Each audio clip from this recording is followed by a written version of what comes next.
today I'm going to show you how to maintain an ice rink.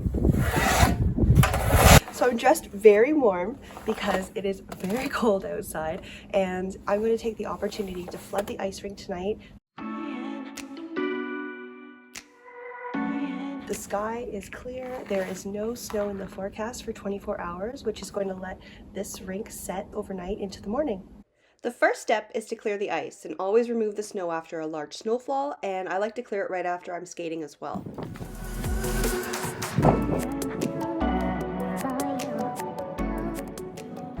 You need a good shovel.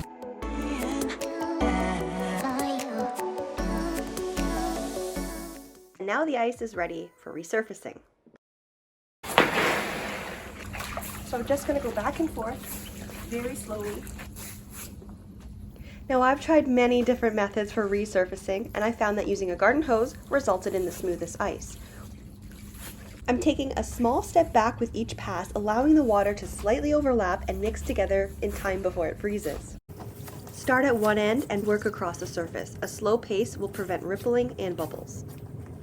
I built this rink on a very angled yard, and I've been building up the deep end for a few weeks now, but you'll soon hear what happens when you flood shallow ice.